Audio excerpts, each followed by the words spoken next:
ছেলে সন্তান নিতে চাইলে মাসিক শেষ হবার কতদিন পর মেলামেশা করতে হবে? মাসিকের কতদিন পরে সহবাস করলে ছেলে সন্তান হয়? মাসিকের কতদিন পর স্বামী স্ত্রী মিলন করলে সন্তান হয়? ভিডিওটি শুরু করার প্রথমেই ছোট্ট একটি রিকোয়েস্ট, ভিডিওতে একটি লাইক দিয়ে ভিডিওটি দেখা শুরু করুন। আমরা সবাই আমাদের অনাগত সন্তানের লিঙ্গ নির্ধারণ করতে পারি তার জন্মের অনেক আগেই, যদি আমরা জানি কখন সহবাস করতে হবে আর কখন করতে হবে না। আর এগুলো জানার আগে নিচের এই বিষয়গুলো জানা থাকা উচিত। সেফ পিরিয়ড আর ডেঞ্জার পিরিয়ড। সেফ মানে নিরাপদ, তাই যারা বাচ্চা কাচ্চার আপদ চান না তারা এই সময়ে সহবাস করতে পারেন, তাহলে আপনার বাচ্চা হওয়ার সম্ভাবনা প্রায় 0%।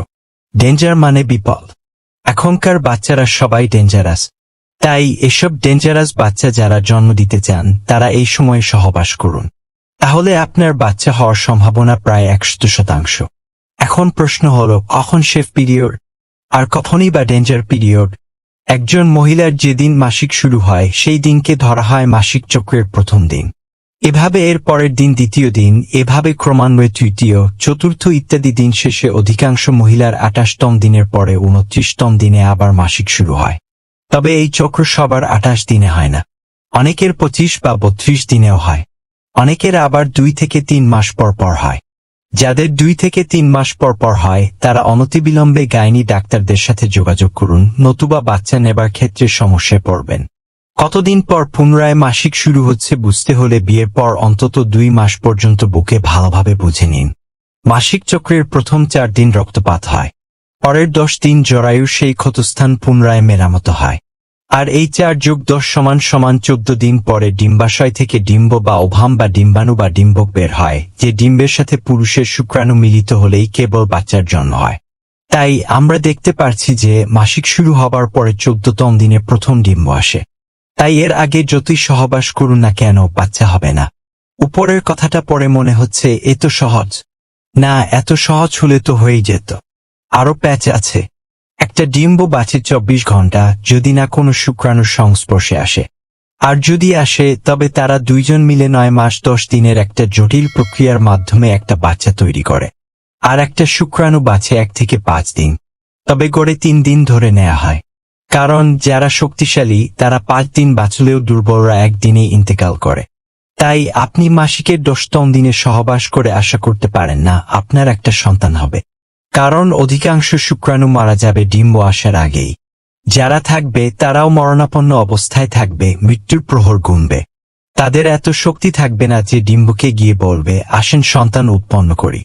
তবে ডিম্ব কবে নির্গত হবে তার কোনো নির্দিষ্ট সময় নাই, বেশিরভাগ মহিলাতে 14তম দিনে বের হয়, তবে অনেকের 11 বা 17তম দিনেও বের হয়। কিভাবে বুঝবেন আজ ডিম্ব নির্গত হলো? তলপেটের যে কোনো একদিকে মৃদু ব্যথা হবে, স্তনে ব্যথা হবে, পেটে গ্যাস আছে এমন মনে হবে, অস্বাভাবিকভাবে ফুলেও থাকতে পারে। সেই মহিলার সহবাস করার প্রচণ্ড ইচ্ছা হবে, ঘ্রাণ, স্বাদ ও দৃষ্টিশক্তি বৃদ্ধি পাবে। যাদের প্রতি মাসে একই পরিমাণ দিনের পরে মাসিক হয় তারা একটু খেয়াল রাখলেই জানতে পারবেন আপনার ডিম্ব মাসিকের কততম দিনে নির্গত হয়।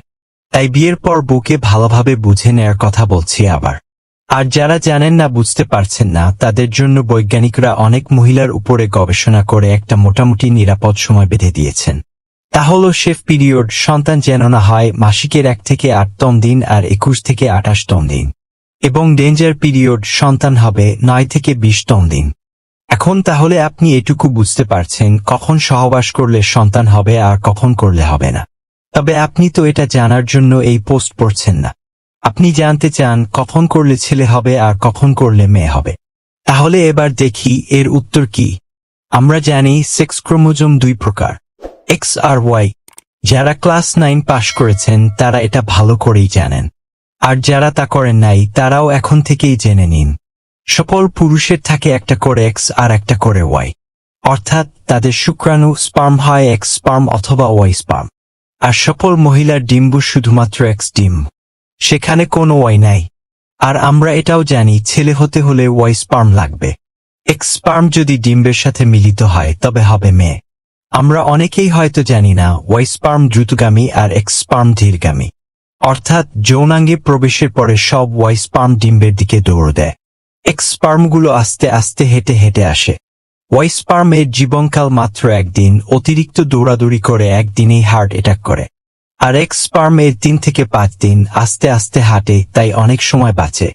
আবার উপরে এটাও লিখেছি যে ডিম্বের জীবনকালও মাত্র একদিন, অর্থাৎ ওয়াই স্পার্ম আর এক্স ডিম্বের সেই একদিন সময়কাল যদি ওভারল্যাপ করে বা একই সময় হয়, তবেই তাদের মিলন হলে সন্তান হবে ছেলে।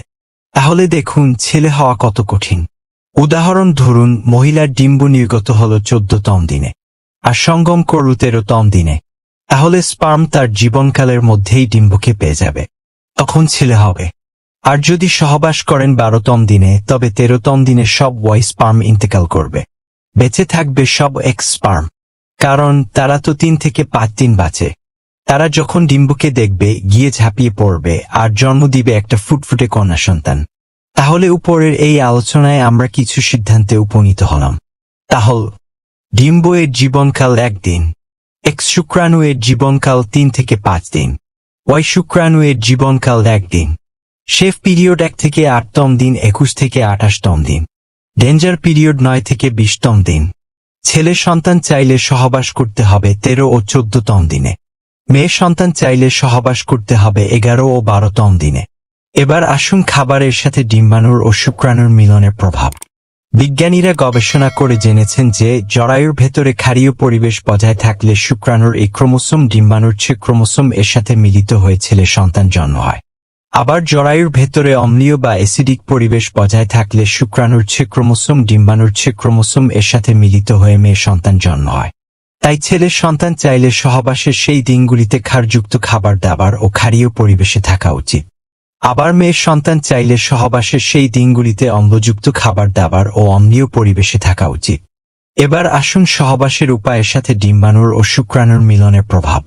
বিজ্ঞানীরা বলেন যেহেতু শুক্রাণুর গতি বেশি কিন্তু আয়ু কম, তাই ছেলের সন্তান চাইলে সহবাসের সময় বুয়ের অর্গাজম আগে হওয়া উচিত যেন ডিম্বকের সাথে শুক্রাণু দ্রুত মিলিত হতে পারে। আবার মেয়ে সন্তান চাইলে সহবাসের সময় স্বামীর অর্গাজম আগে হওয়া উচিত যেন ডিম্বকের সাথে শুক্রাণু দেরিতে মিলিত হতে পারে। সবশেষে বলতে চাই, উপরের নিয়মগুলি ফলো করলে আপনি পছন্দের লিঙ্গের সন্তান পাবেন ইনশাল্লাহ।